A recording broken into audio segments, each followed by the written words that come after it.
मैं 16 साल की थी जब मेरी दीदी एक बच्चे को जन्म देते हुए मर गई। मेरे माँ बाप ने बच्चे की खातिर मेरी शादी जीजा से करने का फैसला कर लिया, लेकिन मुझे अपने जीजा से बहुत डर लगता था क्योंकि वह बहुत हट्टा कट्टा मर्द था और मैं 16 साल की नाजुक कली। मेरे मना करने के बावजूद भी मेरी शादी मेरे जीजा से कर दी गई। सुहागरात में वह मेरे करीब आया तो मैं उसका देखकर डर गई और जब वह मेरे साथ सुहागरात मनाने लगा तो उसने मेरे छोटे से दोस्तों स्वागत है आपका हमारी आज की कहानी में। मेरी गोद में मेरा छोटा सा भाजा रोए जा रहा था। मैं खुद उस वक्त सिर्फ 16 साल की थी। मैं समझ नहीं पा रही थी कि यह चुप कैसे होगा। वह बस रोए जा रहा था। उसे गोद में लेकर बहलाती मैं थक गई थी। मेरी माँ को बेहोशी के दौरे पड़ रहे थे। मैं खुद भी एक बहुत बड़े गम से गुजर रही थी क्योंकि मेरी दीदी दुनिया से चली गई थी। लेकिन जब वह बच्चा चुप ना हुआ तो मैं खुद भी रोने लगी। मेरी आवाज़ सुनकर पापा मेरे कमरे में आ गए। मुझे उस बच्चे के साथ रोते देखा तो कहने लगे, नीतू क्या हुआ बेटा, रो क्यों रहा है? मैंने कहा, पापा यह बच्चा चुप ही नहीं हो रहा, मैं इसे कैसे चुप करवाऊं? मेरे पापा ने उस बच्चे को गोद में लिया और कहने लगे, इसने भी तो आते ही अपनी माँ को खोया है, क्या कर सकते हैं? बड़ी मुश्किल से मैंने अपनी माँ को और अपने भाजे को संभाला था। आखिर 12 दिन बाद जाकर आहिस्ता आहिस्ता मेरी माँ की तबीयत कुछ ठीक हुई थी। फिर भी वह अपनी बेटी को याद करके बहुत रोती थी, लेकिन वह बच्चे को संभालना शुरू कर दी थी। मेरी दीदी के मौत के बाद मेरे जीजा एक बार भी हमारे घर में नहीं आया था। मेरी दीदी और जीजा की मोहब्बत की शादी थी। वे एक दूसरे पर जान छिड़क थे, लेकिन मेरी दीदी की उम्र बहुत कम थी। पहले तो पापा इस शादी के बिल्कुल खिलाफ थे। उनका कहना था कि अभी मेरी बहन जिसका नाम पूजा था उसकी उम्र बहुत कम है, हम अभी अपनी बेटी की शादी नहीं करना चाहते। लेकिन दीदी भी जिद पर आ गई थी। यूं मजबूरन माँ पापा को दोनों की शादी करवानी पड़ी क्योंकि उन्हें डर था कि कहीं दीदी जज्बात में आकर कोई गलत कदम ना उठा ले। लेकिन बच्चे की पैदाइश पर ही मेरी दीदी इस दुनिया से चली गई थी। उसकी उम्र इतनी ही लिखी हुई थी। 1 महीना गुजर गया था। अब तो बच्चे को मेरी गोद की आदत सी लग गई थी। जब जीजा हमारे घर आया उस वक्त उसकी दाढ़ी बड़ी हुई थी, आंखें लाल थी। बस थोड़ी ही देर उसने अपने बेटे को गोद में लिया था, उसे प्यार किया था। मेरी माँ कहने लगी कि नीतू अभी बहुत छोटी है, बड़ी मुश्किल से संभालती है विवान को, और मैं तो वैसे ही बीमार रहती हूँ जब से पूजा की मौत हुई है। मुझे तो ऐसा लगता है मेरे अदर से आधी जान किसी ने निकाल ली हो। जीजा कहने लगा, आंटी भगवान की मर्जी है, क्या कर सकते हैं आप, तो फिर भी एक दूसरे से कहकर अपना दिल हल्का कर सकती है, एक दूसरे को हौसला दे सकते हैं। मेरे बारे में भी तो सोचो, खाली घर में मुझे पूजा की आवाज़ सुनाई देती है, मैं किस दिल से वहां अकेला रहता हूँ यह मैं ही जानता हूँ। उनका गम अपनी जगह बहुत बड़ा था। मेरी माँ ने ठड़ी गहरी सांस ली थी, कहने लगी, अभी तो छुट्टियां है, लेकिन छुट्टियों के बाद नीतू की 10वीं क्लास शुरू हो जाएगी। बेटा मैं छोटे बच्चों को संभालने की हालत में नहीं हूँ, जाने वाली तो जा चुकी है, तुम्हें अब जिंदगी में आगे बढ़ना चाहिए, दूसरी शादी कर लो। यह सुना था कि जीजा के माथे पर बल पड़े थे। कहने लगा, आंटी आप यह कैसी बातें कर रही है, पूजा की जगह मैं किसी को नहीं दे सकता, कभी भी नहीं दे सकता। आप जानती है मैंने उसे कितनी मोहब्बत की है, उसके नाम पर जिंदगी बरसों गुजर सकता हूँ। मेरा बच्चा थोड़ा सा बड़ा हो जाए तो मैं उसको अपने साथ ले जाऊंगा। मेरी माँ कहने लगी, मैं जानती हूँ तुम पूजा जैसी मोहब्बत किसी से नहीं कर सकते, लेकिन तुम्हारे बच्चे को तो माँ की जरूरत है ना। जीजा कहने लगा, क्यों, क्या मौसी नहीं पाल सकती? नीतू तो अभी छोटी है, सिर्फ 16 साल की है, आपको कौन सा अभी इसकी शादी कर देनी है? जब तक वह 22 से 24 साल की होगी मेरा बेटा 8 साल का हो जाएगा और फिर मैं इसे ले जाऊंगा। लेकिन मेरी माँ कहने लगी, बेटा अब तुम्हें अपनी जिंदगी में आगे बढ़ना चाहिए। अगर तुम्हारा बेटा नीतू का आदी हो गया तो किसी दूसरी औरत को सह नहीं पाएगा। जाहिर है आज नहीं तो कल तुम्हें दूसरी शादी तो करनी ही होगी, यह जिंदगी अकेले नहीं कटेगी। वह कहने लगा, मुझे शादी करनी ही नहीं है, ना अभी और ना फिर कभी। मेरी माँ कहने लगी, फिलहाल तुम्हारे दिल में पूजा का गम ताजा है, लेकिन मैं जानती हूँ वक्त के साथ साथ सब कुछ नॉर्मल हो जाएगा। कुछ महीने बाद ही तुम शादी कर लेना ताकि तुम्हारे बच्चे को उस लड़की की आदत हो जाए जो तुम्हारी बीवी हो, वरना बाद में बहुत मुश्किल हो जाएगी। अभी तो विवान छोटा है, जिसकी गोद में डालोगे उसी की गोद में उसकी आदत हो जाएगी, लेकिन बड़ा हो गया तो उसे नई औरत को कबूल करने में बहुत परेशानी होगी। मेरी माँ की बात जीजा को बुरी लगी थी, वह फौरन उठकर चला गया और उसके बाद पूरे 5 महीने बाद आया था। विवान 5 महीने का हो चुका था, अब तो मेरे बगैर रह ही नहीं रहा था। मेरे लिए बड़ी मुश्किल होती थी, स्कूल से आती तो वह रो रहा होता था, माँ उसे बहला फुसलाकर तक जाती लेकिन चुप ही नहीं होता था। मैं आते ही उसे गोद में भरती तो उसका रोना बंद हो जाता, मेरे साथ ही सोता था, मेरे हाथ से ही खाता था, मुझे अपनी माँ समझता था और मैं भी उसके लिए ऐसे ही जज्बात रखने लगी थी। मुझे लगता है कि जैसे वह मेरा ही बच्चा है। मेरी माँ बार बार जीजा को कहती कि अपनी जिंदगी के बारे में सोचो, तुम्हारे बच्चे का मामला है, लेकिन वह पता नहीं क्या सोच बैठे था। माँ के बार बार बुलाने पर 4 महीने बाद आया था, एक ही घटा बैठा था, माँ की बातें एक कान से सुनकर दूसरे कान से निकाल देता और फिर उठकर चला भी गया था। हर महीने वह कुछ पैसे मेरे पापा की दुकान पर दे जाता, कहता था कि यह विवान के खर्चे के है। मैं अपने बच्चे का बोझ किसी पर डालना नहीं चाहता। दिन यूं ही गुजरने लगे थे और मैं 20 साल की हो गई थी। अब तो विवान भी 4 साल का हो गया था, अब तो मेरे बगैर और भी नहीं रहता था, मुझे मम्मा मम्मा कहता था। उन्हीं दिनों मेरा रिश्ता भी आया था, काफी अच्छे खाते पीते लोग थे। मेरी माँ ने जीजा को बुलाया, कहने लगी कि नीतू का बहुत अच्छा रिश्ता आया है और हम चाहते हैं कि इसकी शादी कर दे। यह सुनकर वह कहने लगा, लेकिन मेरे बच्चे का क्या होगा? क्या विवान आपकी औलाद नहीं है? आपकी बेटी की आखिरी निशानी है। अपनी बेटी की खातिर मेरे बच्चे के साथ इतना बुरा मत करे, इससे इसकी माँ मत छीन। विवान नीतू को ही अपनी माँ समझता है और अभी कौन सा आपकी बेटी की उम्र गुजरी जा रही है, 2-3 साल और रुक जाए, तब तक विवान भी बड़ा हो जाएगा और बात को समझने लगेगा। आप देखना, मैं खुद ही नीतू की शादी बहुत ही अच्छे घर में करवा दूंगा, लेकिन मेरे बेटे को इस काबिल होने दे कि मैं उसके के साथ रह सकूं और वह बातों को समझने लगे। मेरी माँ कहने लगी, तुम समझते क्यों नहीं हो दामाद जी? वह अभी नीतू की जान नहीं छोड़ता, उसे अपनी माँ समझता है। कुछ और बड़ा हो गया तो इसके बगैर बिल्कुल नहीं रहेगा और वक्त का कुछ पता नहीं है। मैं बीमार रहती हूँ और नीतू के पापा भी ब्लड प्रेशर के मरीज है। हम अपनी बच्ची की शादी जल्द से जल्द करना चाहते हैं, तुम अपने बारे में सोचो। वह कहने लगा, ठीक है, आपको इतनी ही जल्दी है तो फिर नीतू की शादी मुझसे कर दे। जीजा ने यह बात अचानक ही कही थी। मेरी माँ को इस बात की उम्मीद नहीं थी कि जीजा ऐसा भी कह सकता था। यह सुना था कि मेरी माँ ने हैरत से उसे देखा था, कहने लगी, तुम नीतू से बहुत बड़े हो, पूरे 10 साल बड़े हो। जीजा ने कहा, तो फिर क्या हुआ? विवान नीतू को अपनी माँ समझता है, अब इसके बगैर नहीं रह सकता और मैं किसी दूसरी औरत को ले आऊंगा तो पता नहीं वह मेरे बच्चे के साथ कैसा सलूक करेगी। हो सकता है इसके साथ माँ वाला प्यार ना करे, मेरे सामने प्यार करे और मेरे पीछे से मेरे बच्चे को मारती रहे। नीतू इसकी मौसी है, इसके साथ अच्छा सलूक रखेगी, बिल्कुल माँ जैसा प्यार देगी जैसा कि अभी दे रही है।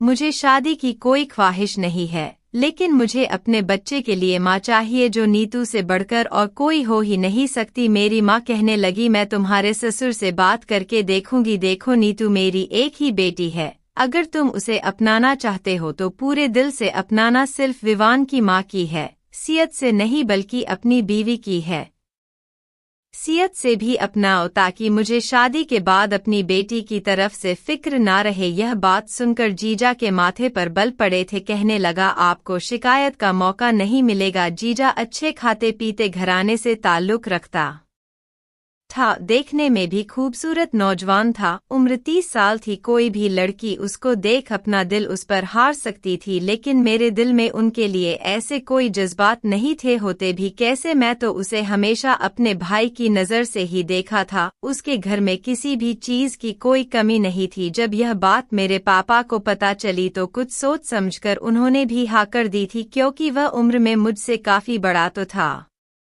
लेकिन उसके अलावा उसमें कोई कमी नहीं थी और सबसे बड़ी दिक्कत तो विवान की थी। वह अभी बहुत छोटा था और उसे एक माँ की जरूरत थी, नई आई औरत का या भरोसा उसे सगी माँ की मोहब्बत देती या ना देती। और यही सोचकर मेरे पापा ने भी शादी के लिए हाँ कर दी और ऊपर से उसके घर में किसी चीज की कमी भी नहीं थी। इधर विवान भी मेरा बहुत आदी हो चुका था। मेरी माँ ने जब मेरी रजामंदी पूछी तो मैंने कोई भी ऐतराज नहीं किया था।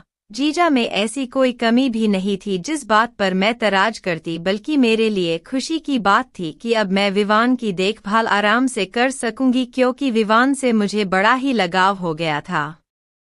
खैर, बड़ी ही सादगी के साथ मेरी और राहुल यानी मेरे जीजा की शादी कर दी गई। मैं जब विदा होकर राहुल के घर आई तो मेरा दिल जोर से धड़क रहा था, क्योंकि मैंने राहुल के बारे में कभी भी ऐसा नहीं सोचा था। बस यही था कि वह मेरा जीजा है। फिलहाल तो मेरा दिल बिल्कुल खाली था, इसमें कोई भी जज्बात नहीं था। मुझे लगा शायद वह मेरे साथ वैसा ही सलूक करेगा जैसा कि एक पति अपनी बीवी के साथ करता है, लेकिन ऐसा नहीं था। घर में आते ही उसने मुझे एक अलग कमरा दिखाया था। कहने लगा, यहाँ तुम्हें कोई तकलीफ नहीं होगी, तुम विवान के साथ यहाँ बड़े सुकून से जिंदगी गुजार सकती हो। मैंने हैरत से राहुल को देखा मेरे पास आकर कहने लगा, मेरे दिल में कल भी पूजा थी और आज भी पूजा है और हमेशा पूजा ही रहेगी। तुम मेरे घर में सिर्फ और सिर्फ मेरे बेटे की माँ बनकर आई हो और ना ही कभी मेरी बीवी बनने की कोशिश करना। यह कहकर वह कमरे से जा चुका था और मैं चुपचाप रानी भरी आंखों से उसे देखती जा रही थी। मेरा कमरा खाली हो चुका था। विवान मेरी उंगली पड़े मम्मा मम्मा कह रहा था। मैंने अपनी आंखों से बहते आंसू साफ किया और विवान को बेड पर लाकर सुलाने लगी, अपने कपड़े बदलते हुए। मुझे बहुत रोना आ रहा था। भले ही यह शादी जैसे भी हालत में की गई थी, लेकिन मेरे लिए यह एक नया एहसास था। मैं राहुल को दिल से कबूल कर चुकी थी और मैं उसके साथ मियाँ बीवी का रिश्ता रखना चाहती थी, लेकिन उसने मेरे मुंह पर ही मेरी बेइज्जती करके मेरे साथ बहुत बुरा किया था। मेरा दिल दुखाया था उसने। मैंने सोचा इससे तो अच्छा था काश मेरी माँ मेरी शादी किसी और से कर देती, कम से कम वह मेरे साथ ऐसा सलूक तो ना करता। यह आदमी तो पत्थर दिल है। कितने आराम से मुझे यह सब कुछ कहकर चला गया। एक बार भी नहीं सोचा कि मेरे दिल पर क्या गुजरेगी। मुझे अपनी बहन से नफरत नहीं थी, लेकिन मैं अपनी जिंदगी अच्छे से गुजारना चाहती थी। हर लड़की यही चाहती है कि उसका जीवन साथी सिर्फ और सिर्फ उससे मोहब्बत करे। पहले जब वह पूजा से मोहब्बत करता था तो मुझे इस बात की खुशी होती थी कि मेरी बहन कितनी खुशकिस्मत है, उसे इतना प्यार करने वाला पति मिला है। लेकिन अब यही बात मुझे चुभने लगी थी। वह मेरे सामने ही दीदी के प्यार की आह भर रहा था। दीदी जा चुकी थी, लेकिन अब मैं उसकी जिंदगी में आ गई थी। उसका फर्ज बनता था कि वह मुझे मेरे हिस्से की खुशियाँ देता, मुझे मेरे हिस्से का प्यार देता, लेकिन उसने ऐसा नहीं किया। सुबह मैं उठी तो बिल्कुल चुपचाप थी और मैंने नाश्ता टेबल पर रख दिया था। राहुल ने चुपचाप नाश्ता किया। उसने एक नज़र उठाकर भी मेरी तरफ नहीं देखा था। मैंने उस पत्थर दिल आदमी को देखकर अपने दिल ही दिल में आंसू बहाती रही। खूबसूरती में मैं दीदी से कहीं अधिक खूबसूरत थी। खूबसूरत तो दीदी भी थी, लेकिन मैं उससे कहीं ज्यादा खूबसूरत थी। लेकिन राहुल ने मेरी तरफ नज़र उठाकर भी नहीं देखा था। उसके दिल में सिर्फ और सिर्फ दीदी बसी हुई थी। वह चला गया और हर दिन अब ऐसे ही गुजरने लगे थे। पूरा दिन या तो मैं काम पर लगी रहती या विवान में लगी रहती, लेकिन रात को ना चाहते हुए भी मेरी आंखों में आंसू बहने लगते थे। वह तो मुझे देखना भी पसंद नहीं करता था। मेरे पास आना तो बहुत दूर की बात थी। हाँ, मेरी जरूरत का हर सामान वह लाकर रख देता था। मुझे खाने पीने पहनने ओढ़ने की कोई कमी नहीं थी, लेकिन औरत के लिए यही सब कुछ काफी नहीं होता। उसे पति की मोहब्बत भी चाहिए होती है, जो मुझे मिल नहीं रही थी। हर लड़की के अंदर यह ख्वाहिश होती है। मेरा मन करता है वह मुझे प्यार दे, मेरी तारीफ करे। एक बार यूं ही मेरा तैयार होने का जी चाहा। मैंने एक खूबसूरत सी साड़ी पहनी थी, मेकअप किया था, अपने बाल खुला छोड़ दिए। इत्तेफाक ऐसा था कि इस वक्त राहुल भी घर आ गया। मुझे देखकर उसके माथे पर बल पड़े थे। गुस्से से मुझे देखने लगा और बोला, यह क्या पहन रखा है? तुमने इस तरह तैयार होकर मेरा दिल लुभाना चाहती हो? क्या समझती हो क्या मैं कमजोर किरदार का मालिक हूँ? तुम मेरे सामने सजग आओगी तो मैं अपने होश खो बैठूंगा, तुम्हारे करीब हो जाऊंगा। शर्म नहीं आती ऐसे हथखबा करते हुए? उसकी बातें सुनकर मुझे अपना कद उसके सामने बहुत छोटा लगने लगा था। मुझे अपनी बहुत ही बेइज्जती महसूस हुई थी। मेरी आंखों में आंसू आ गए थे। मैं तो बस यूं ही तैयार हुई थी। मुझे नहीं पता था कि वह ऑफिस से जल्दी घर आ जाएगा और इस तरह मुझे जलील करेगा। मैं कमरे में जाकर कपड़े बदलकर फूट फूट कर रोने लगी। विवान मेरे पास ही मौजूद था। मुझे रोता देखकर मेरे पास आया, मेरी आंखों से आंसू पहुंचने लगा। कहने लगा, मम्मा मम्मा क्या हुआ है? आपको क्यों रो रही है? पापा ने आपको डांटा है। मैं तो आपका प्यारा बेटा हूं ना। छोड़ो पापा को, मैं आपको अभी माथे पर प्यार करता हूँ, आप ठीक हो जाओ। जिस तरह मैं उसे बहलाया करती थी वह भी मुझे बहला रहा था। उसने मेरे माथे पर प्यार किया तो मैंने अपने आंसू साफ किया। रोते हुए मैंने अपना सारा मेकअप बिगाड़ दिया था। मेरी लिपस्टिक पूरे मुंह पर फैल चुकी थी और काजल भी गालों तक आ रहा था। मेरे दिल में उस वक्त विवान के लिए जरा भी कोई एहसास नहीं था, बल्कि मुझे उस पर गुस्सा आ रहा था। ना जाने क्यों मुझे एकदम से यह महसूस होने लगा कि जैसे अगर मेरी जिंदगी में विवान ना होता तो शायद आज मेरे साथ यह सब कुछ ना हुआ होता। विवान की वजह से ही मेरी शादी राहुल के साथ हुई थी, जो कि मैं बिल्कुल नहीं चाहती। विवान ने मेरा ऐसा होलिया देखा तो अपने छोटे छोटे हाथों से मेरा चेहरा साफ करने लगा। कहने लगा, मम्मा आप तो प्यारी सी भूतनी बन गई है। मैं अभी आपका चेहरा साफ करता हूँ, वरना पापा डर जाएंगे और आपसे भी लड़ेंगे। उसकी बात सुनकर मेरे चेहरे पर मुस्कुराहट फैल गई थी। वह तो मासूम सा बच्चा था, लेकिन उस दिन के बाद से दोबारा मैं कभी तैयार नहीं हुई थी। मैं तो बड़ी ही शरारती टाइप की लड़की हुआ करती थी। बहुत दिल चाहता था कि बोलूं, हंसूं, तैयार हो, मेकअप करूं और खूब रंग बिरंगे कपड़े पहनूं, लेकिन उस दिन के बाद से दोबारा फिर मेरा दिल यह सब करने को नहीं चाहा। मैं अब 20 साल की हो चुकी थी। मेरी सालगिरह थी और पता नहीं उस दिन मेरे दिल में क्या आई कि मैंने अपनी पसंद की लाल रंग का एक फ्रॉक पहना था, बाल भी खुला छोड़ दिए। अब यह दिन का समय था और अभी राहुल के आने का समय नहीं था। हल्का फुल्का मेकअप भी मैंने अपने चेहरे पर कर लिया था। विवान मेरे पास ही मौजूद था। अब तो उसके स्कूल जाने की भी उम्र हो चुकी थी। कभी कभी जब मैं बहुत ज्यादा बेचैन होती तो मेरे दिल में विवान के लिए गुस्सा आने लगता था, लेकिन अगले ही पल मैं अपने इस एहसास को झटक दिया करती थी, यह तो मेरा भाजा है, मुझे मम्मा मम्मा कहता है। मैं बिल्कुल अपनी औलाद की तरह उससे मोहब्बत करती थी। उसके बाप की सजा मैं विवान को क्यों दूं? उस दिन मैं तैयार बैठी थी, तभी विवान ने मोबाइल में मेरी तस्वीर बनाकर राहुल के नंबर पर भेज दी। मैं इन सब बातों से बिल्कुल अनजान थी। बहुत वक्त के बाद मेरा शाही पनीर खाने का दिल कर रहा था। मैं उठकर किचन में चली गई और शाही पनीर बनाने लगी। हम दोनों माँ बेटा बैठकर अभी खाना ही खा रहे थे कि तभी गुस्से से राहुल घर में दाखिल हुआ था। मुझे इतना तैयार देखकर अगले ही पल अपना मोबाइल मेरे सामने पटक दिया। कहने लगा, यह सब कुछ क्यों किया है?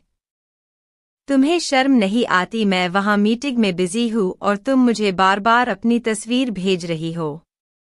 मैंने कितनी बार तुम्हें समझा है कि मेरे सामने इस तरह की हरकतें मत किया करो। तुम्हारी मेरी नज़र में कोई भी अहमियत नहीं है। तुम सिर्फ और सिर्फ मेरे बच्चे की माँ हो। मैं तो बस हक्का बक्का उसका चेहरा देखती रही, क्योंकि मुझे तो कुछ भी नहीं पता था। अगले ही पल उसने मेरा मुंह दबाकर मुझे जोर से झटक दिया था। मेरे हाथों से सुर्ख रंग की कांच की चूड़ियां थी, जो मैंने बड़े ही दिल से अपने ड्रेस के साथ मैचिंग करके पहनी थी। अगले ही पल उसने मेरा हाथ टेबल पर मारा था। जोर से टेबल पर हाथ लगने से चूड़ियां टूटकर इधर उधर बिखर गई थी। विवान तो डर कर पीछे छुप गया था। कांच मेरी कलाइयों में घुस चुका था और मैं बस आह भर कर रह गई थी। मुझे तो पता ही नहीं चला कि कौन सी तस्वीर राहुल के नंबर पर भेजी गई थी। वह तो विवान था जो अपनी नादानी में मेरी तस्वीर उसने अपने पापा के नंबर पर सेट कर दी थी। राहुल के गुस्से का निशाना मैं बनी थी। शायद तैयार होना, अपनी मनमर्जी के कपड़े पहनना, अपनी पसंद का खाना खाना, सब कुछ मुझ पर हराम हो चुका था। मैं अपने कमरे में बंद होकर कितनी ही देर तक अपने जज्बात और अपने अरमानों का गला घोट कर रोती रही। मेरी आंखों से आंसू बह रहे थे। उस रात एक पल के लिए भी मेरी आंखें बंद नहीं हुई थी। विवान दरवाजा बजाता रहा लेकिन मैंने दरवाजा नहीं खोला। वह अपने बाप के पास ही सो गया था। अगली सुबह जब मैं कमरे से बाहर निकली तो मेरा रवैया बिल्कुल बदल चुका था। राहुल मुझे पलटकर देख रहा था। उसे लगा शायद मैं कुछ बोलूंगी, कुछ करूंगी या विवान के साथ बुरा सलूक करूंगी ताकि उसे मुझे टने का फिर से मौका मिल जाए। लेकिन मैं एकदम से चुप थी। दिमाग में सिर्फ यही बात थी कि मैं सिर्फ और सिर्फ विवान की माँ हूँ और मेरा यहाँ कोई दूसरा काम नहीं था। मेरा काम यहाँ सिर्फ विवान का ख्याल रखना और अपने पति की जरूरत को पूरा करना था। मैंने अपना मन तो कब का मार लिया था। सारी मोहब्बत, सारे जज्बात, सारे ख्वाब जो मेरी उम्र की लड़कियां देखती है, मैंने देखना छोड़ दिए थे। बड़े प्यार से मैंने विवान को नाश्ता करवाया था। उसके बाद उसे स्कूल छोड़ा, घर के सारे कामकाज किए थे। मेरे जितने भी नए सूट थे, कीमती महंगे जोड़े जो मुझे मेरी माँ ने लाकर दिए थे, मैंने इन सब को आग लगा दी थी। मैंने खुद पर अब ध्यान देना छोड़ दिया था। कितने कितने दिन तक मैं कभी भी ना करती थी। खैर, मैं विवान के साथ साथ राहुल की हर जिम्मेदारी निभाती थी। मैंने राहुल से बोलना ही छोड़ दिया था। कभी जरूरत होती तो बोल देती, वरना अपने कामों में ही लगी रहती थी। मुझे यह चुपचाप कामों में लगा देखकर अब शायद राहुल को भी एहसास होने लगा था। कभी कभी वह मुझसे बात करने की कोशिश करता लेकिन मैं बस हाँ में जवाब दे देती। फिर उसकी हिम्मत ही नहीं होती थी मुझसे बात करने की। लेकिन अब मुझे इस सब बातों से जरा भी फर्क नहीं पड़ता था। मेरे जज्बात तो कब के खत्म हो चुके थे। विवान स्कूल जाने लगा था, पढ़ाई में भी बहुत अच्छा था। अब तो जो टाइम बचता मैं उसकी पढ़ाई में बिजी हो जाया करती थी। ना ही मुझे अपनी खूबसूरती को बनाए रखने का शौक था और ना ही सजने संवरने का। चूड़ियाँ क्या होती है यह तो मैं भूल ही चुकी थी। कोई भी फंक्शन हो, कोई भी त्योहार हो, मैंने कभी सज सवर कर नहीं जाना था। इस बार जब त्योहार आई तो शायद राहुल नोट कर चुका था। वह जब विवान को माल लेकर गया तो मुझे भी चलने के लिए कहने लगा, लेकिन मैंने काम का बहाना बनाकर मना कर दिया। जब राहुल विवान के साथ वापस आया तो बड़ा ही खुश था। मेरे पास आया और एक खाली कागज मेरी तरफ बढ़ा दिया। कहने लगा, यह मैं तुम्हारे लिए लाया हूँ। यह कहते हुए वह कुछ हिचक जा रहा था। चेहरे पर शर्मिंदगी भी थी। मैं तो हैरान थी, इतने सालों में वह मेरे लिए आखिर क्या चीज लेकर आया था। मैंने भी हैरानी से उसकी तरफ देखा था और फिर बगैर किसी बात के मैंने उसे खोलकर देखा तो उसमें कांच की लाल रंग की चूड़ियाँ थी जो कभी मेरी पसंदीदा हुआ करती थी। मैंने एक सरसरी नजर चूड़ियों पर डाली और कहने लगी, यह आप किस लिए लाए हैं? राहुल मुझे हैरत से देखने लगा। बोला, मतलब अपने बेटे की माँ के लिए आया हूँ, तुम्हारे लिए लाया हूँ। तुम्हें लाल रंग की चूड़ियाँ पसंद है ना तो पहन लो। मैं तो जितना हैरान होती उतना ही काम था। नजर उठाकर जो उसकी तरफ देखा, एक पल को मुझे उसकी आंखों में अजीब सी कशिश महसूस हुई थी। कुछ ऐसा जरूर था जिसने मुझे नजरें चुराने पर मजबूर कर दिया था। शायद उसे इतने सालों में एहसास हो चुका था कि मैं उसकी बीवी हूँ। उसकी पहली बीवी तो मर चुकी थी लेकिन उसकी जिंदगी में एक दूसरी औरत भी थी। यही वजह थी कि उसके घर में हम एक जायज रिश्ते में होने के बावजूद भी एक दूसरे से दूर थे, क्योंकि वह दीदी को अभी तक भूल नहीं पाया था। लेकिन शायद अब उसके दिल में मेरे लिए मोहब्बत जागने लगी थी। मैंने चूड़ियाँ लेकर वही टेबल पर रख दी और कहा कि अभी मैं काम कर रही हूँ, आपका बहुत बहुत शुक्रिया। इतना कहने के बाद मैं वहाँ से जा चुकी थी। लेकिन मुझे अब इन चीज़ों से कोई फर्क नहीं पड़ता था। त्योहार था तो सभी तैयार थे, मैं घर के कामों में ही लगी रही। मेरे माँ बाप भी वही आ चुके थे, बाकी खानदान से भी लोग हमारे यहाँ पर मिठाई देने आए हुए थे। सब लोग मुझसे कह रहे थे कि तुम्हारी उम्र की लड़कियाँ तो दो दो बच्चों की माँ बन गई है और आज भी पूरी तरह तैयार रहती है, हाथों में चूड़ियाँ पहनती है, खूब मेकअप करती है, अपने आप को खूब सज सवर कर रखती है, लेकिन तुम तो किसी उजड़ी हुई हालत में रहती हो। राहुल ने मुझ पर ध्यान दिया तो मेरे पास चला आया। कहने लगा, तुम यह सब कुछ अकेले क्यों कर रही हो? देखो सभी तैयार है, एक तुम हो कि घर के कामों में घन चक्कर बनी हुई हो। चलो जाओ, यह काम छोड़ो और तैयार हो जाओ आज। राहुल मुझे मुस्कुराकर देख रहा था, कहने लगा, तैयार हो जाओ। और मुझे जितनी हैरत होती उतनी कम थी। वह मेरे करीब आने की कोशिश करने लगा था। मैंने कहा, आपको याद आ गया? इतने सालों में तो ना जाने कब से इसी में रहती चली आ रही हूँ। साल में ना जाने कितने त्योहार आते हैं, लेकिन मैंने कभी नए कपड़े नहीं पहने। इससे पहले तो आपने कभी ध्यान नहीं दिया। आज आपको क्यों एहसास हो रहा है? मेरे सवाल पर वह बेआवाज हो चुका था। मेरी माँ ने भी मेरा हाथ पकड़कर कहा, मेहंदी क्यों नहीं लगवाई तुमने? और ना ही नए कपड़े पहने हैं और ना ही ज्वेलरी पहनी है। तुम्हारे पास तो सोने की ज्वेलरी भी पड़ी हुई है, पूजा के हिस्से की भी तुम्हारे पास है। तुम्हारे पास किसी चीज की कोई कमी नहीं है। कहीं ना कहीं उसको अपनी गलती का एहसास हो चुका था। विवान सो चुका था, तो यूं ही मैं अपने कमरे में गुमसुम बैठी हुई थी। राहुल कमरे में आया। उसको देखकर मैं थोड़ी सी हैरान हुई थी, क्योंकि रात के वक्त पहली बार था जब राहुल मेरे कमरे में आया था। वह मेरे सामने बैठ गया, मेरे हाथ पकड़कर मुझसे बातें करने लगा, लेकिन मैंने अपने हाथ छुड़ा लिया। कहने लगा, देखो नीतू, मैंने तुम्हारे साथ बहुत गधा सलूक किया है। मैं जानता हूँ पूजा की मोहब्बत में मैं अधा हो चुका था, लेकिन यह बात तुम भी जानती हो कि पूजा मेरी जिंदगी में कितनी अहमियत रखती थी। हम दोनों एक दूसरे पर जान छिड़क थे। उसका इस तरह से चले जाना मेरे दिल और दिमाग पर गहरा असर डाला था। मैं तो बिल्कुल भी उसके लिए दीवाना सा हो चुका था, जिसकी खातिर मैंने तुम्हारा हक पद भुला दिया था। लेकिन वक्त के साथ साथ मुझे एहसास हो चुका है कि मैंने तुम्हारे साथ बहुत गलत सलूक किया था। तुमने मेरे बेटे को अपनी औलाद की तरह पाला। मेरे बेटे के लिए तुमने अपनी सारी खुशियां कुर्बान कर दी। छोटी सी उम्र में ही तुमने इसे माँ का प्यार दिया, और जब यहाँ आई तो जाहिर सी बात है, मैं तुम्हारा पति था। तुम मुझे पति जैसा तो नहीं, पर एक दोस्त के जैसा उम्मीद रखने लगी थी। लेकिन इसके बावजूद भी मैंने तुम्हारे साथ बहुत शक्ति की थी। मेरी कलाई पर अभी भी उन टूटे हुए चूड़ियों के निशान थे। वह निशानों को छूकर कहने लगा कि मैं तुम्हारे साथ रिश्ता आगे बढ़ाना चाहता हूँ। मेरे दिल में तुम्हारे लिए बहुत प्यार है। कहीं ना कहीं मैं तुमसे बहुत मोहब्बत करने लगा हूँ। तुम्हारे साथ जिंदगी की नई शुरुआत करना चाहता हूँ। राहुल की आंखों में खुमारी छाने लगी। उसने अपने साथ लाई हुई लाल रंग की चूड़ियां मेरी कलाई में पहना दिए और धीरे धीरे वह मेरे करीब होने लगा था। मैं उसकी बातों का मतलब समझ रही थी, लेकिन अब मेरे जज्बात बिल्कुल खत्म हो चुके थे। मैं वहां से उठकर खड़ी हो गई। यह सब अरमान तो मेरे दिल में कब के खत्म हो चुके थे। मैंने पलटकर उसे देखा और कहा कि मैं सिर्फ और सिर्फ विवान की माँ हूँ। इससे ज्यादा मेरा और आपका कोई रिश्ता नहीं है। मेरे अंदर भी जज्बात थे। कभी मैं भी यह दुआ करती थी कि आप मेरे अच्छे पति बनकर रहे हैं, मुझे मेरे हिस्से का हक दे, मुझे मेरे हिस्से से प्यार दे। मैं भी आपके बाहों में समाने के लिए तड़प रही थी, लेकिन अब मेरे यह सब जज्बात मर चुके हैं। मेरे साथ प्यार से बात करने की तो बात ही दूर है। आपने तो मुझे नजर उठाकर देखा तक नहीं।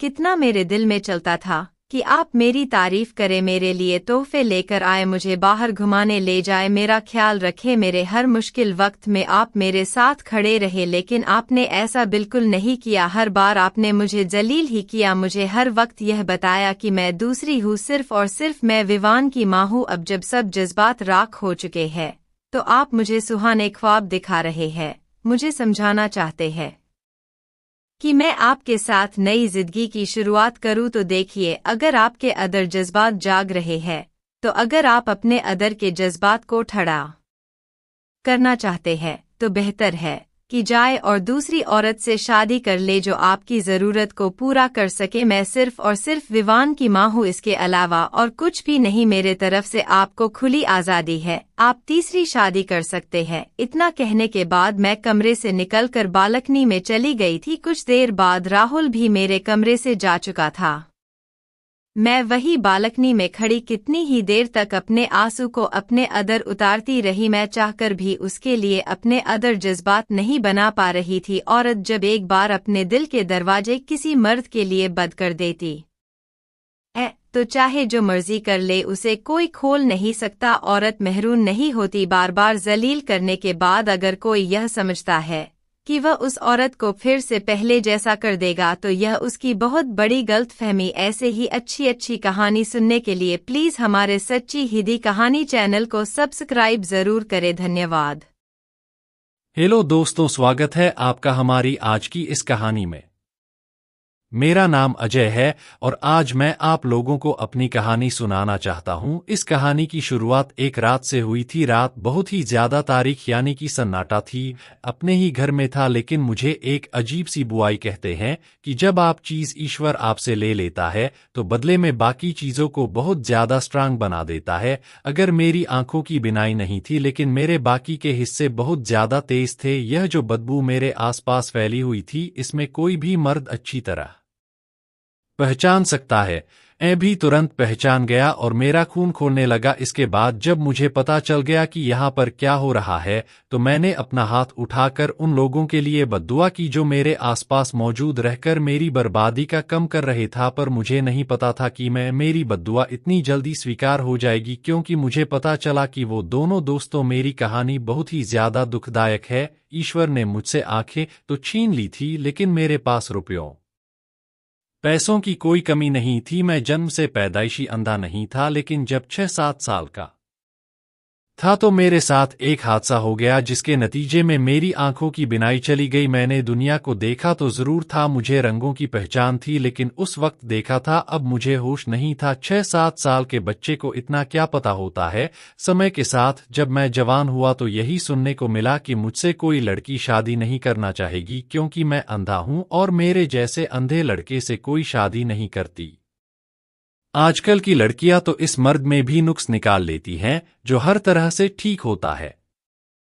मेरे माता पिता के पास इतनी दौलत थी कि वह मेरा इलाज करवा सकते थे, लेकिन मेरा कोई इलाज था ही नहीं। मेरा इलाज बहुत ही ज्यादा मुश्किल था। यूं समझ लो कि जैसे दिमाग का इलाज नहीं हो सकता, यानी कि एक इंसान का दिमाग दूसरे इंसान के सर में नहीं लग सकता, मेरा भी ऐसा ही मामला था कि आंखों के पीछे दिमाग ही होता है।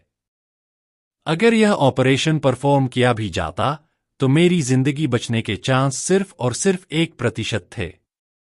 इसीलिए मेरे माता पिता ने खतरा मोल नहीं लिया, क्योंकि मैं उनका एक लौटा अकेली औलाद था। पर समय के साथ मैंने चीजों को सीख लिया। मुझे बिना आंखों के रहना आ गया। मैं अपने सारे काम कर लेता था, किसी के ऊपर डिपे नहीं था। मुझे धीरे धीरे सारे काम आ गए थे और हमारा बिजनेस भी मैं खुद ही संभाला करता था। बिजनेस में सिर्फ मेरे सिग्नेचर और 1-2 मशवरे ही लगते थे। मेरा एक बहुत ही खास फ्रेंड था जो मेरे भाइयों की तरह था। वह मेरा बॉडीगार्ड भी था, मेरे ऑफिस का मैनेजर भी, और मेरा बहुत अच्छा जो नसीम दोस्त भी, उसका नाम प्रकाश था।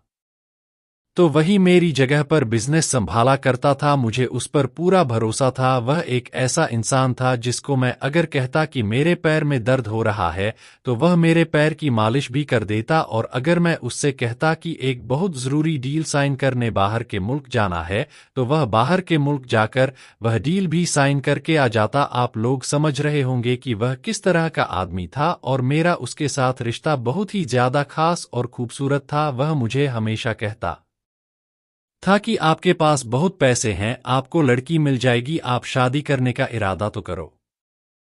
पर मैं उसको कहता था कि मुझे शादी नहीं करनी, लेकिन उसकी बात ठीक थी कि मेरे पास पैसे थे। जब मैंने शादी करने के बारे में सोचा तो मुझे रिश्ते की कोई कमी महसूस नहीं हुई। लोग बस यह कहते थे कि फिर आपको हमारी कुछ शर्तें माननी पड़ेगी। शायद यही वजह थी कि सुमन ने मुझसे शादी की। सुमन मेरी पत्नी का नाम था। उसकी शादी उसकी बुआ ने करवाई थी। वह बिल्कुल ठीक ठाक नॉर्मल लड़की थी। उसकी बुआ ने हमें बताया कि उसकी जगह पर एंगेजमेंट हुई थी और शादी होने में 1 सप्ताह बचे हुए थे कि उन लोगों ने सगाई तोड़ दी। हमने पूछा कि ऐसी कौन सी बात है। रिश्ता देखने के लिए हरीश भी मेरे साथ गया था। वही ज्यादा सवाल पूछ रहा था तो कहने लगे कि लड़के को किसी और लड़की से मोहब्बत थी। घरवाले जबरन उसकी शादी सुमन से करवा रहे थे, इसलिए शादी के 1 सप्ताह पहले ही उसके दिमाग का मीटर घूम गया और उसने कहा कि मुझे तो शादी करनी ही नहीं है, और अपनी पसंद की लड़की से जाकर शादी कर ली। बस उसके बाद सुमन डिप्रेशन में चली गई और कहती थी कि मुझे शादी नहीं करनी। मैंने उसको बहुत सारे लड़के दिखाए, बहुत सारे रिश्ते बताए, लेकिन जब आपके रिश्ते के बारे में बताया तो उसने अचानक से हाँ कह दिया। तो फिर मैंने भी देरी नहीं कि मैं जब उसकी बुआ की बातें सुन रहा था तो मेरे दिमाग में यह बात आ रही थी कि कभी कभी कुछ लड़कियां हो जो बहुत ज्यादा जज्बाती होती हैं, वो इस तरह का फैसला कर लेती हैं।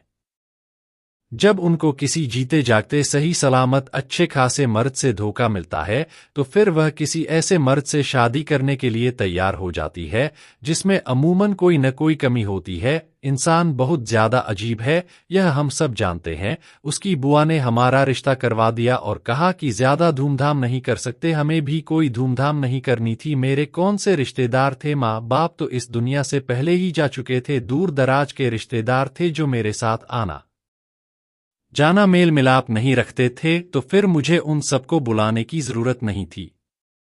मेरी सुमन से शादी हो गई। शादी के शुरुआत के दिन ऐसे होते हैं जो बहुत ही ज्यादा खूबसूरत होते हैं। मेरे लिए भी यह दिन बहुत खूबसूरत थे। उन शुरुआती दिनों में मैंने सुमन को दिल से चाहा, उसके साथ अपनी जिंदगी को एक नई रोशनी में देखा। लेकिन किस्मत मेरे साथ कुछ और खेल खेलने जा रही थी जिसका मुझे कोई दूर दूर तक गुमान भी न था। शादी के बाद सुमन ने हमेशा मोहब्बत और वफादारी का कर्तव्य निभाया। उसकी हर बात में एक खास नरम गर्मी और खुशबू थी जिसने मेरे दिल को हमेशा खुश रखा। मैं जवान था, हैंडसम था, मैंने अपने आप को देखा नहीं था, लेकिन मुझे लोग कहते थे कि तुम्हें पूरा मर्द हो, बस तुम्हारी आंखों में रोशनी नहीं है। मैं अपने आप को महसूस तो कर सकता था, सुमन को भी महसूस कर सकता था। मैं उसे देखना चाहता था। कभी कभी मुझे यह चीज बहुत ज्यादा तंग करने लगती थी। इससे पहले कभी अंदाजा भी नहीं हुआ और एहसास भी नहीं हुआ कि मेरे लिए यह चीज इतनी बुरी हो जाएगी। मुझे इस बात पर गुस्सा आने लगा कि मेरे पास बिनाई नहीं है, मैं अपनी पत्नी को देख भी नहीं सकता। पता नहीं वह कैसी दिखती है, क्या वह खूबसूरत है, क्या उसका रंग गोरा है, क्या उसकी आंखें बड़ी है। मैंने तो सिर्फ सुमन की आवाज सुनी थी और उसी के साथ अपने दिमाग में उसकी एक तस्वीर बनाई थी जो बहुत ज्यादा खूबसूरत थी। हरीश ने भी मुझे बताया था कि तेरी पत्नी बहुत ज्यादा खूबसूरत है।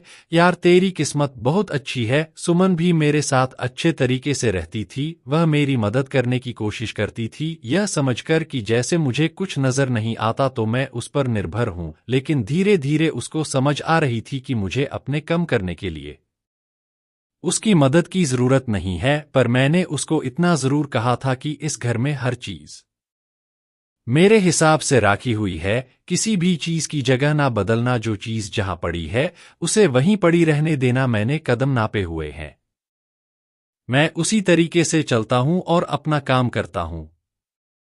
उसने कहा था कि ऐसा ही होगा। वह मेरे साथ अच्छी जिंदगी गुजार रही थी, सब कुछ ठीक था। एक दिन तो बेचारी रो रही थी, मुझे अंदाजा हो गया कि रो रही है। मैंने कहा कि मैं अंधा हूं, इसका मतलब यह नहीं कि मुझे पता नहीं चलेगा कि तुम रो रही हो। क्या बात है, क्यों रो रही हो? तो कहने लगी कि अभी नहा के निकली तो सोचा थोड़ा तैयार हो जाती हूं। लेकिन फिर दिल में बात आई कि तैयार हो कि किसको दिखाऊंगी, आप तो मुझे देख ही नहीं सकते। मुझे पता चल गया था कि अब उसके दिल में भी यह बात आने लगी थी और यह कोई बुरी बात नहीं थी। मैंने बात को मजाक की तरफ ले जाने की कोशिश की। मैंने कहा कि हां, लेकिन तुमने जो लिया, मेरी नाक बहुत तेज है। उन्होंने कहा कि आप बात क्यों बदल रहे हैं? वह कहते हैं ना कि सजने संवरने का मजा तब आता है जब देखने वाला कोई आशिक भी हो, और मेरा आशिक तो आप ही है ना, मेरा पति आप ही तो मेरे महबूब हैं। लेकिन आप ही मुझे नहीं देख सकते, तो मुझे तैयार होकर क्या करना है? सारी जिंदगी आप मुझे नहीं देख पाएंगे। यह सब कुछ आपको अजीब नहीं लगता? मैंने कहा कि पगली, मुझे तो सबसे ज्यादा अजीब लगता है, लेकिन क्या कर सकते हैं, यही तो किस्मत है। और तुमने खुद ही तो मुझसे शादी की थी। वो कहने लगी कि मैं शादी को बुरा नहीं कह रही हूं, मैं अपने फैसले को बुरा नहीं कह रही हूं, लेकिन मुझे बहुत बुरा लग रहा है आपके लिए भी और अपने लिए भी। कल को अगर हमारी औलाद पैदा हुई तो क्या आप उसे भी नहीं देख पाएंगे? मैंने कहा कि इस तरफ मत जाओ, क्योंकि यह वह रास्ता है जिस पर चलते हुए मेरी आंखों में भी आंसू आ जाते हैं। बस जो जैसा चल रहा है चलने दो। मेरी जिंदगी में सुमन के आने से बहुत खुशियां भर गई थी और शुरू से लेके अब तक सब कुछ ठीक था, लेकिन वो कहते हैं ना कि शादी के 2-4 महीने के बाद अचानक से एक बदलाव आता है, और वो बदलाव ऐसा होता है कि आपको बाकायदा महसूस होता है। शायद वही वक्त आ गया था। मैंने महसूस किया कि हमारे घर की पिज्जा कुछ बदल रही है। एक दिन मैं घर आया तो मुझे ऐसा लगा कि जैसे घर में कोई मौजूद है। हमारे घर में हरीश के अलावा और कोई नहीं आ सकता था, और वो फोन करके ही आता था क्योंकि वो मेरे भाइयों की तरह था। जब मैंने सुमन से उसको मिलवाया तो उसने सुमन को भाभी कहा था। मैं जब घर आया तो मुझे ऐसा लगा कि घर में कोई है, तो मैंने कहा कि जी कौन है आप? तो थोड़ी डर के बाद सुमन मुझे खाने लगी कि किसके साथ बातें कर रहे हो। मैंने कहा कि कौन आया है तुम बताओ। उसने कहा कि कोई भी नहीं आया। मैंने कहा कि मजाक मत करो, मुझे साफ महसूस हो रहा है कि कोई मौजूद है।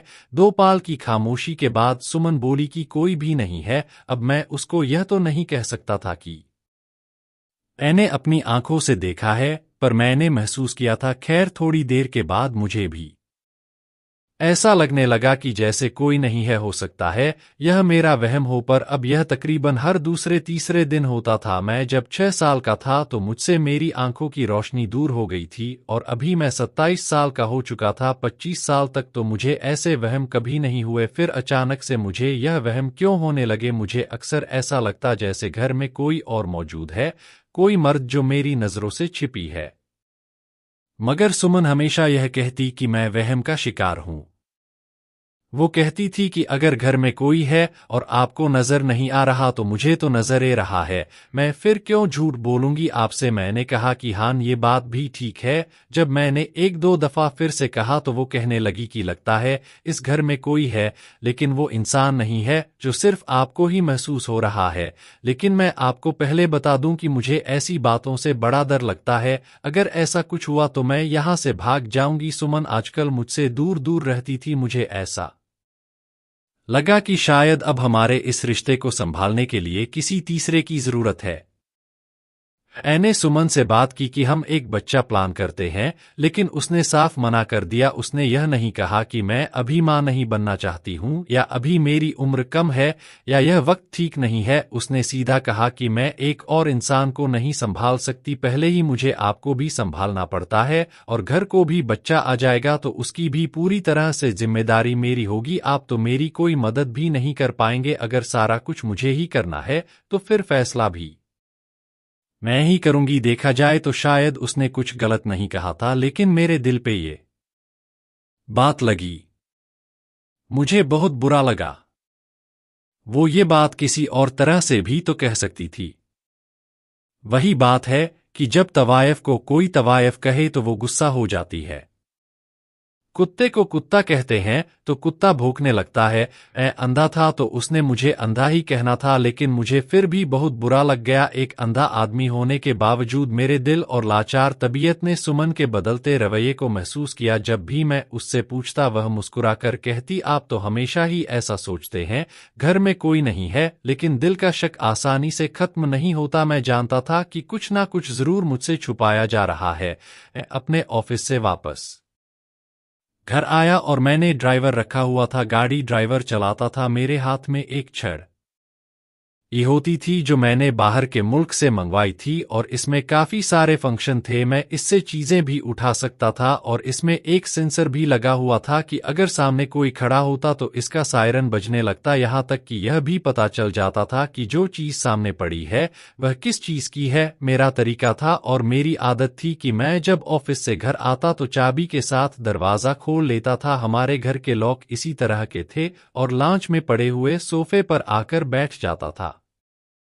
आज भी मैंने यही किया, लेकिन जब सीधा लॉन्च की तरफ गया, सोफे की तरफ जाने लगा, तो मेरे पाँव किसी सख्त चीज से टकराए और मैं जमीन पर गिर गया। मुझे ऐसा लगा कि जैसे मुझे 2-3 जगह चोट लग गई है। मेरे गिरने की आवाज सुनकर सुमन तुरंत आई, लेकिन उसके अंदर कुछ ज्यादा अटेंशन नहीं था। कहने लगी, क्या हो गया, कैसे गिर गए आप? आगे पीछे तो नहीं गिरते? मैंने कहा, आगे पीछे यह सोफा भी तो यहां नहीं पड़ा होता।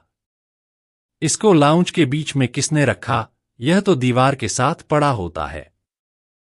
सुमन के मुंह से सिर्फ इतना निकला, यहां हवा अच्छी लगती है ना? ऊपर पंखा है। मैंने कहा, ऊपर पंखा है। इससे क्या मतलब है? तुमने सोफा खींचकर पंखे के नीचे रख दिया और अगर रखा ही था तो वापस नहीं कर सकती थी। वापस इसको इसकी जगह पर रख देती। मैंने तुम्हें कहा था कि चीजें नहीं हटानी।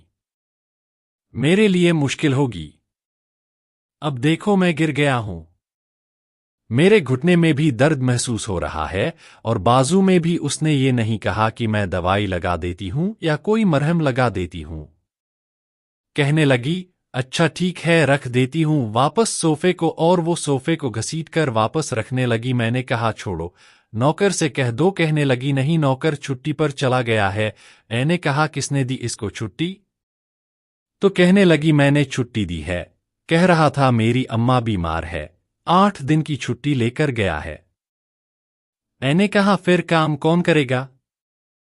तो उसने कहा 2 ही तो लोग हैं, घर में कर लूंगी मैं काम। वे मुझे वहीं पर छोड़कर चली गई। मुझे लगा कि मेरे लिए दूध हल्दी लेने गई है या पानी का गिलास या दर्द की कोई गोली, लेकिन वह वापस ही नहीं आई। मैंने जब उसे दोबारा बुलाया तो तब आई। कहने लगी क्या बात है? मैंने कहा खाना लगा दो, भूख लगी है। तो फिर रसोई में चली गई।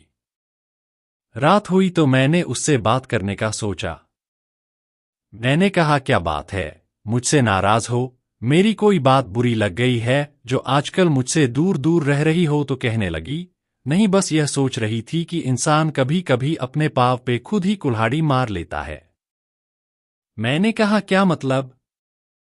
तो उसने कहा वो जो मेरा रिश्ता हुआ था ना, सगाई हुई थी, जहां पर मैं उस लड़के के साथ बातें करती थी और मुझे उससे मोहब्बत हो गई थी क्योंकि मैंने उसे अपना होने वाला पति समझ लिया था और वो इतना बुरा आदमी था कि प्यार किसी और से करता था लेकिन मेरे साथ भी बातें कर लेता था। यह सारी बातें मुझे सुमन ने शादी के दिन भी बताई थी, इसीलिए मुझे बुरा नहीं लग रहा था। मैंने कहा फिर क्या हुआ? तो कहने लगी बस मैं इतनी ज्यादा दिल बर्दाश्त हो गई थी कि मैंने तुरंत आपके रिश्ते के लिए हाँ कह दिया। आपको ऐसा नहीं लगता कि मुझे आपसे शादी नहीं करनी चाहिए थी? मुझे तो कोई और भी मिल सकता था ना। मुझे सुमन की यह बात सुनकर बड़ा अफसोस हुआ, लेकिन मैं इसे यह कैसे बताता कि तुम्हारी बुआ ने हमसे 50 लाख रुपए लिए और यह कहा कि सुमन को बताना नहीं, तभी तो यह रिश्ता करवाया है।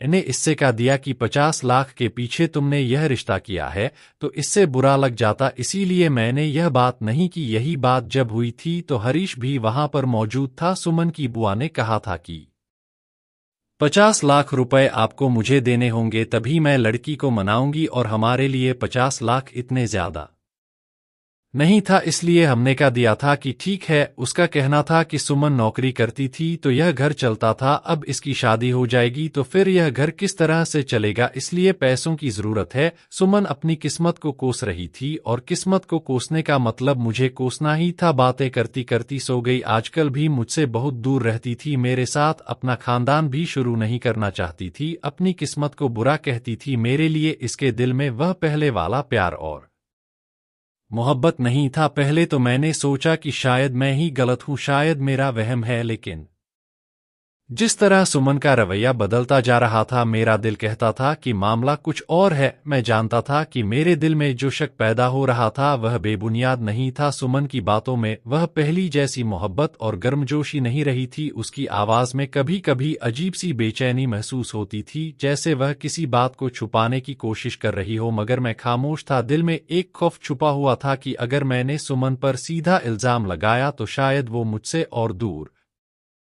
हो जाएगी। वो कहेगी कि एक तो इस आदमी के पास आंखें नहीं है, फिर भी मैं इसके साथ गुजर कर रही हूं, मुझे ये कहीं लेकर नहीं जा सकता। हमारी जिंदगी आम लोगों की तरह तो नहीं थी। मैं सुमन को गाड़ी में बिठाकर कहीं ले जा नहीं सकता था। मैं इसको देखकर इसकी तारीफ नहीं कर सकता था। हम दोनों कहीं मूवीज वगैरह देखने नहीं जा सकते थे और वह कहती थी कि अगर कल को हमारा बच्चा पैदा होता तो मैं इसे संभालने में ज्यादा किरदार भी अदा नहीं कर सकता था। इसलिए मैंने सोचा कि मैं कहीं इस पर इल्जाम लगा दूं कि घर में कोई आता है और तुम मुझसे झूठ बोल रही हो और बाद में पता चले कि वाकई मुझे वहम हो रहा है, तो फिर मेरी इसके दिल में क्या इज्जत रह जाएगी? वह यही सोचेगी कि यह आदमी कितना बुरा है, मैं इसके साथ अपनी जिंदगी गुजार रही हूं और यह मुझ पर इल्जाम लगा रहा है। मेरी छोटी सी महसूसियत बहुत तेज थी और मेरी यह महसूसियत ने मुझे आज तक धोखा नहीं दिया था। मुझे बार बार ऐसा लगता था जैसे घर में कोई है। एक दो दफा तो मुझे ऐसे भी लगा जैसे मेरे बेडरूम में कोई है। एक दफा तो मैंने इस मौजूदगी की आहट को महसूस करके इसका पीछा करने की भी कोशिश की और मुझे साफ महसूस हुआ कि वह घर के दरवाजे से बाहर निकलकर भाग गया। एक दिन मैं अपने कमरे में बैठा था और मुझे ऐसा लगा जैसे किसी की सरगोशियां सुनाई दे रही है। मैंने कान लगाकर सुना तो सुमन किसी से फोन पर बात कर रही थी। उसकी आवाज में एक अजीब सी खुशी और संजीदगी थी जो मेरे लिए बिल्कुल नई थी। वो किसी मर्द से बात कर रही थी। अगर वो किसी मर्द से कोई नॉर्मल बात कर रही होती तो मुझे इतना बुरा नहीं लगता। अगर उसका कोई कजन होता जिसके साथ वो बात कर रही होती, कोई दोस्त होता, तो तब भी मैं बुरा नहीं मानता कि चलो कोई किसी से हाल चाल पूछ लेता है तो इसमें क्या बुरा है। फोन से निकलकर कोई किसी को खा नहीं जाता। यहां तक कि अगर उसका वह पुराना मंगेतर भी होता और वह उससे भी फोन पर बात कर रही होती तो भी मुझे बुरा नहीं लगता। लेकिन वह जिस तरह की बातें कर रही थी ना, वह सुनकर मेरा दिल टूट गया। वह उसको जान कह रही थी। जान का मतलब तो आप लोग समझते हैं ना। जान किसको कहा जाता है? या तो पत्नी पति को कहती है, या फिर कोई महबूब अपनी महबूबा को, या कोई आशिक अपनी महबूबा को इस लफ्ज से पुकारता है। ना तो कोई अपने कजन को इस नाम से पुकारता है, ना अपने भाई को, और ना ही पुराने मंगेतर को। इसका मतलब क्या था? क्या मेरी पत्नी का किसी और के साथ चक्कर चल रहा था? क्या वह मेरी गैर मौजूदगी में उसे घर पर बुला लेती थी और वह मेरे अंधेपन का फायदा उठा रही थी? क्योंकि जिस तरह से वह इस आदमी के साथ बात कर रही थी ना, मैं फौरन समझ गया कि ये वही है जिसकी मौजूदगी को मैं अक्सर महसूस करता था। मैंने सुमन से उस रात कुछ नहीं कहा। मैंने सोचा शायद मेरा दिल ही गलती कर रहा हो। मैंने खुद को समझाया कि सुमन मुझसे मोहब्बत करती है, वह मुझे धोखा नहीं दे सकती। लेकिन मेरा दिल मुसलसल शोर मचाता रहा और मैं रात भर सो ना सका। अगले कुछ दिनों में मैंने अजीब अजीब तरह की कुछ बातें महसूस की। कभी सुमन अचानक घर से गायब हो जाती और जब वापस आती तो उसकी सांसें बेतरतीब होती। मैंने एक दिन हिम्मत की और सुमन से पूछा, तुम कहाँ जाती हो? उसने बहुत ही नरम मुस्कुराहट के साथ जवाब दिया, कुछ खास नहीं, बस बाजार गई थी। लेकिन मैं जानता था कि वह झूठ बोल रही है। वह मुझसे झूठ भी बोलने लगी थी। उसके झूठ भी अजीबोगरीब किस्म के होते थे। दोपहर को उसने मुझे कहा कि मैं बाजार गई थी क्योंकि मैंने जब घर के नंबर पर फोन किया तो किसी ने फोन नहीं उठाया था और उसका अपना नंबर बंद था। कहने लगी कि फोन की चार्जिंग खत्म हो गई थी। और फिर रात को जब हम लोग खाना खाने बैठे तो कहने लगी कि घर की कुछ चीजें लेनी है। कब से मैं बाजार नहीं गई? तो मैंने उसे कहा कि अभी तो पहले तुम बाजार गई हो। तो फिर उसने बात बदल दी और कहने लगी कि नहीं, वह तो मैं कपड़ों वाले बाजार में गई थी, ना कि बर्तनों वाले बाजार की बात कर रही हूं। एक दिन उसने कहा कि टीवी पर बहुत अच्छी फिल्म लगी हुई है, चलो फिल्म देखते हैं। मैंने कहा कि हाँ, तुम देखना, मैं सुनकर अंदाजा लगा लूंगा। कहने लगी कि मैं आपको साथ साथ बताऊंगी ना, इसी तरह हम लोग फिल्म देख लेंगे। मुझे उसकी यह छोटी सी हरकत अच्छी लगी। मुझे ऐसे काम अच्छे लगते थे जो मैं कर नहीं सकता था, लेकिन वह उन्हें मेरे लिए मुमकिन बनाने की कोशिश करती थी। वैसे उसने काफी दिनों से यह सब कुछ नहीं किया था। शादी के शुरू में ही इस तरह के 2-4 काम किए थे। कहने लगी कि आप मुझे देख नहीं सकते, तो क्या मैं तैयार होकर आपको बताऊंगी कि मैं कैसे तैयार हुई हूं और कैसी लग रही हूं। उसने कोई फिल्म लगा ली जिसमें अंदर हीरो आंखों से अंधा होता है और हीरोइन बहुत ज्यादा खूबसूरत होती है। वह फिर भी इसके साथ अपनी जिंदगी गुजार रही होती है। हीरो पहले अंधा नहीं होता लेकिन बाद में अंधा हो जाता है और आखिर में हीरो हीरोइन को कहता है कि मैं तुम्हारी जिंदगी बर्बाद नहीं कर सकता, इसलिए मैं तुम्हें छोड़ रहा हूं और तुम किसी और से शादी कर लो। वह मुझे साथ साथ यह सब कुछ बता रही थी और उसका सारा जोर इसी बात पर था कि हीरो खुद ही इस लड़की को छोड़ देता है और कहता है कि किसी और से शादी कर लो। वह क्या समझती थी कि मुझे इन सारी बातों की समझ नहीं आती थी? मुझे समझ आ रही थी कि वह मुझे यह सब कुछ महसूस करवाना चाहती है। और आजकल वैसे भी मुझे पता चल गया था कि उसकी जिंदगी में शायद कोई और आया हुआ है। थोड़ी देर के बाद मुझे कहने लगी कि अगर आप इस हीरो की जगह होते तो आप क्या करते? वह हीरो भी तो आपकी तरह ही था ना, और हीरोइन मेरी तरह बहुत ज्यादा खूबसूरत थी, बताएं तो। मैंने कहा, यह किस किस्म का सवाल है? मैं कैसे सवाल का जवाब दे सकता हूं? वो तो कहानी है, किसी ने लिखी होगी, जैसी लिखी होगी वैसे ही उन्होंने एक्टिंग कर दी। जिंदगी में ऐसा फैसला करना आसान नहीं होता। तो कहने लगी कि कोशिश तो करें, कुछ तो बताएं, थोड़ा बहुत बताएं तो सही। अच्छा, ऐसे ही कुछ बोल दें। तो मैंने कहा कि मैं तो खुदगर्ज आदमी हूं। तो तुम्हें कभी नहीं छोड़ूंगा किसी और के लिए, जब तक तुम अपनी जुबान से नहीं कहोगी। इस बात पर वह चुप हो गई। कहने लगी कि हाँ, मुझे पता है आप खुदगर्ज हैं। उसने यह बात गुस्से से कही। मैंने कहा कि तुम तो मजाक कर रही थी, फिल्म देखते देखते संजीदा क्यों हो गई? तो कहने लगी कि नहीं, कुछ नहीं। उसने रात तक मुझसे बात नहीं की। मैं बहुत ज्यादा परेशान था, मेरे दिल में बदगुमानी बढ़ती गई और मैं खुद को बेबस महसूस करने लगा। मेरी बिनाई तो वैसे ही मुझसे छीन ली गई थी, लेकिन सुमन का यूं बदल जाना, जैसे मेरी हृदय पर एक और अंधेरा मंडरा रहा था। एक रात मैं अपने कमरे में लेटा हुआ था, दिल बेचैन और दिमाग शक में डूब गया। अचानक मैंने महसूस किया कि सुमन दबे कदमों से कमरे से बाहर जा रही है। मैंने सुनने की कोशिश की कि वह क्या कर रही है। कुछ देर बाद मुझे एक हल्की सी सरगोशी सुनाई दी, जैसे घर में कोई और मौजूद हो। इस लम्हे मेरे दिल का शक यकीन में बदल गया। अब तो पानी सर से ऊपर निकलता जा रहा था। वो जो चाहती थी वो करती फिर रही थी। मैंने सुमन को आवाज दी, सुमन, कहाँ जा रही हो? वो थोड़ी घबराई, लेकिन फौरन खुद को संभालते हुए बोली, कुछ नहीं, बस पानी लेने जा रही थी। मगर मैं जानता था कि ये झूठ है।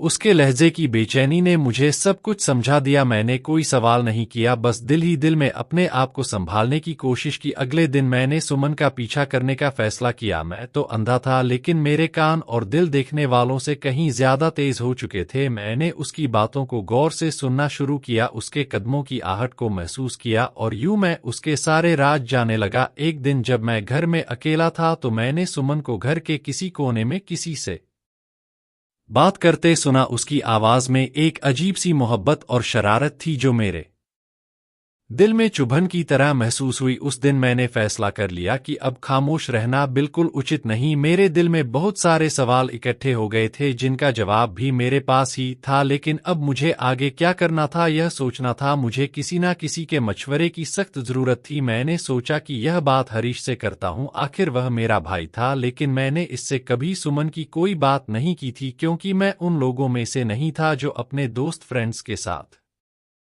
अपनी पत्नियों की भी बातें कर ले। हरीश के साथ अगर बात कर भी लेता तो मेरे लिए कोई इतनी बड़ी बात नहीं होती। हम लोग ऑफिस में बैठे थे जब मैंने बात शुरू की तो वो तभी थोड़ा सा हैरान हो गया कि ये कैसी बातें करना शुरू कर दिया है। मैंने इसको कहा कि मैं बहुत परेशान हो गया हूं, अब क्या किया जाए? तो कहने लगा कि ये तो तुम्हारा जाती मसला है।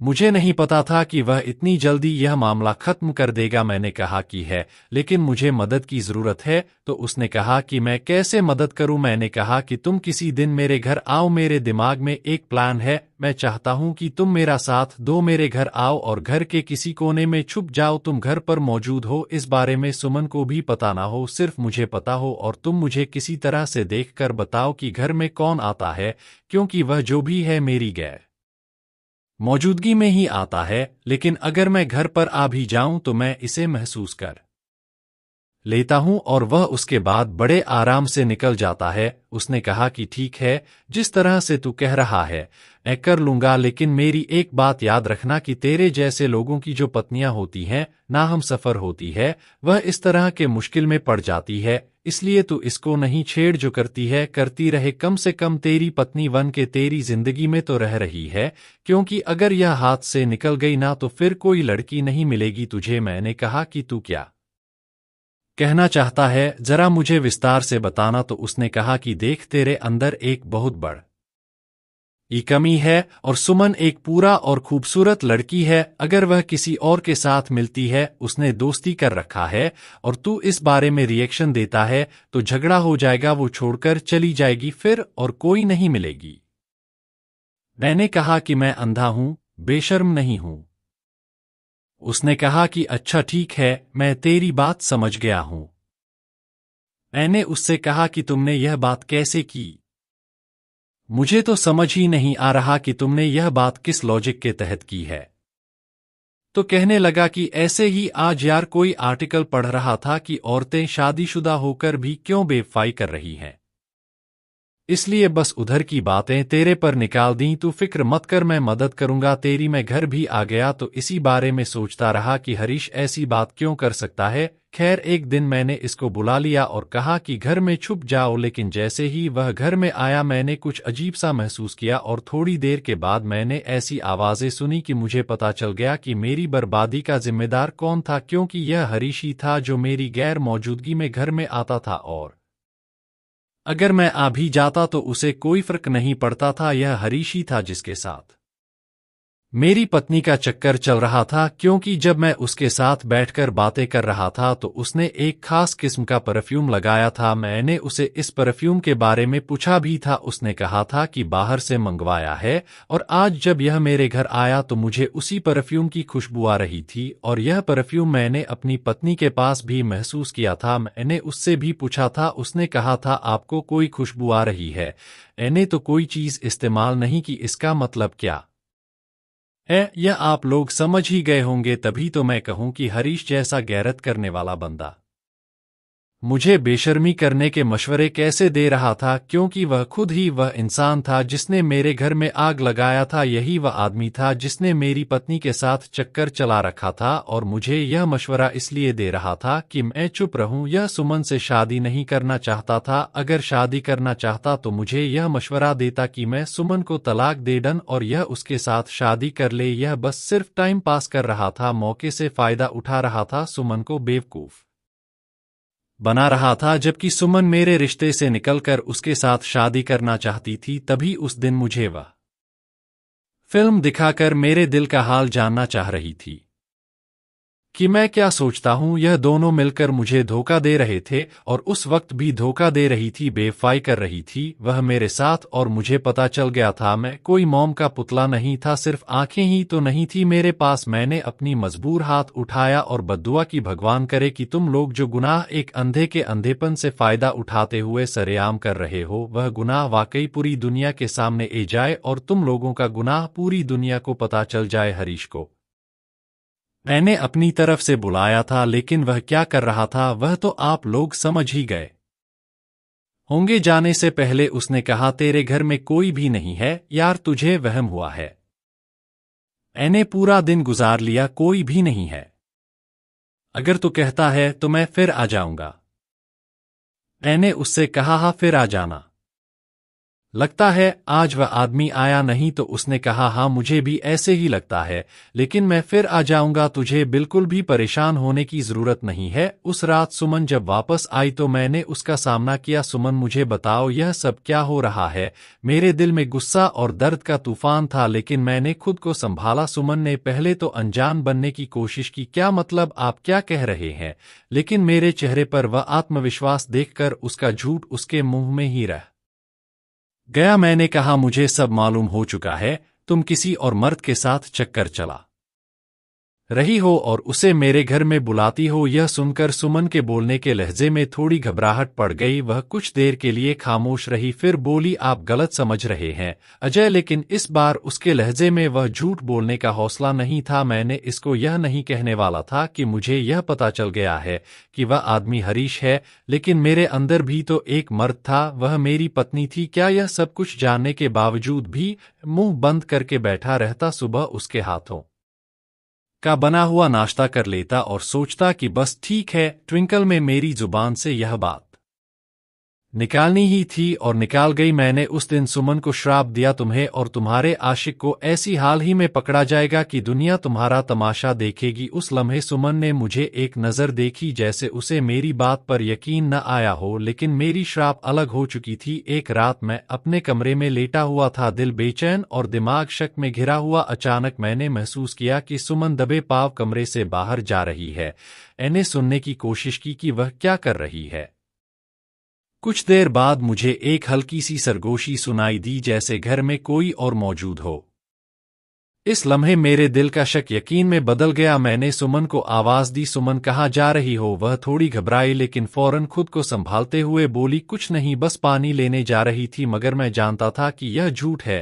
मैंने उसको कहा कि तुम अपने इरादे और अपनी नीयत बदल नहीं सकती, अपने काम बदल नहीं सकती, अपना बहाना तो बदल लो। हर दफा तुम कहती हो कि मैं पानी लेने जा रही हूँ, जबकि कमरे में ही पानी का जग बड़ा होता है। वह ऐसी चुप हुई कि जैसे घर में है ही नहीं, और उसके बाद यह खामोशी मेरे चारों तरफ फैल गई। मेरा क्या कसूर था? मैंने उससे कोई जबरदस्ती शादी तो नहीं की थी, उसने खुद शादी करने के लिए हाँ कहा था। अगर वह मेरे जैसे आदमी के साथ नहीं रह सकती थी तो मुझे बता देती, मैं उसे खुशी खुशी छोड़ देता। मुझे मेरे ही दोस्त के साथ मिलकर धोखा देने की क्या जरूरत थी? अब सुमन को पता चल गया था कि मुझे उसके बारे में सब कुछ पता चल गया है, और वह बेशर्मों की तरह फिर भी मेरे ही घर में रह रही थी।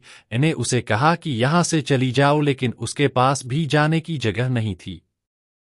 उसकी बुआ ने जो मुझसे पैसे लिए, वह पैसे लेने के बाद वह शहर ही छोड़कर चली गई थी। और कहाँ गई थी यह सुमन को भी पता नहीं था। कहती थी कि मुझे पता है, मैं वहां चली जाऊंगी, लेकिन असल बात यह थी कि उसे नहीं पता था, इसीलिए वह इस घर में रहने पर मजबूर थी। लेकिन मैंने सोच लिया था कि मैं खुद ही उसके साथ अपने रिश्ते को तोड़ दूंगा और एक बार फिर से ऑफिस के सारे कामकाज अपने हाथ में ले लूंगा। फिर हरीश को भी ऑफिस से निकल दूंगा। वह तो आस्तीन का सांप निकला। मैंने उसे भाई समझता रहा और उसने मेरे साथ इतना बड़ा धोखा किया। मेरे घर को इस औरत ने क्या बना डाला? यह औरत ही होती है जिसके पांव पड़ते या तो घर में बरकत आती है या फिर मनहूस आते हैं। और जिस घर में औरत अपने ही पति के साथ रोजाना बेवफाई करती हो, उस घर में तो पनौती ही आएगा। और मेरे घर में भी पनौती बेल चुका था। मैंने उससे कहा, तू निकल जाओ यहाँ से, दफा हो जाओ मेरी जिंदगी से। मैंने तुम्हें क्या समझा और तुम क्या निकली? यह कहने लगी कि नहीं जाऊंगी, जो मेरा दिल करेगा वही करूंगी। मैंने कहा कि फिर करो, मैं तुम्हें नहीं देख सकता अंजलि, लेकिन भगवान तुम्हें देख रहा है।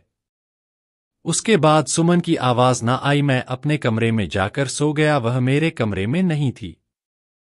मुझे घर में से फिर हलचल की आवाजें आईं। थोड़ी देर के बाद 108 वालों की आवाज आई, फिर मोहल्ले वालों की। मोहल्ले से एक आदमी उठकर मेरे पास आया और मुझे कहने लगा, आप भी कमाल करते हैं साहब, आपके घर में इतना कुछ हो रहा है और आपको खबर ही नहीं। मैंने कहा कि क्या हुआ है? तो उसने कहा, एक लड़का और आपकी पत्नी को पकड़ा है। यहां से उन्होंने 108 वालों को बुलाया था, लेकिन जिस हाल में पकड़े गए हैं, 108 वालों ने भी मदद करने से इनकार कर दिया। मैंने कहा कि क्या मतलब? तो उसने कहा कि बस उनका गुनाह सारी दुनिया के सामने ए गया, एक साथ मिलकर गुनाह कर रहे दना सबको पता चल गया। और उसे आदमी ने मेरे कान में एक बात बताई जिसे सुनकर मैं हैरान रह गया। मुझे समझ आ गया कि मेरी श्राप उसे लग गई है। मैंने वही कहा था कि जो काम तुम एक अंधे आदमी की नजरों से छुप कर रहे हो, वह सारी दुनिया के सामने आ जाएगा। वह लोग अस्पताल पहुंच गए थे और ऐसी हाल में पहुंच गए थे कि जो भी उनको देखता वह फौरन से यह समझ जाता कि लोगों ने पाप किया है।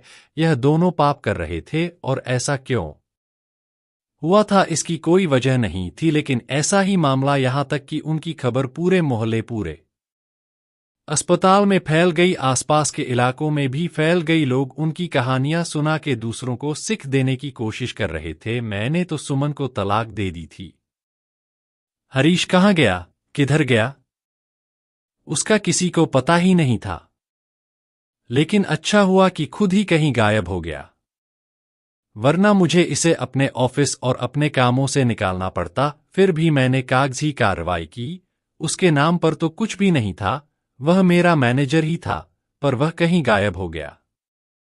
अब मैं फिर से वही जिंदगी गुजार रहा हूं। मेरी जिंदगी में कोई और औरत नहीं है। मुझे हिदायत भी यही मिला है कि मैं किसी पर भरोसा ना करूं, क्योंकि एक तो मैं अंधा हूं, ऊपर से अमीर हूं, और जो औरत भी मुझसे शादी करेगी वह मेरे पैसों के लिए मुझसे शादी तो कर लेगी, लेकिन उसके बाद मेरे अंधेपन का फायदा उठाकर वह अपनी मनमानी कर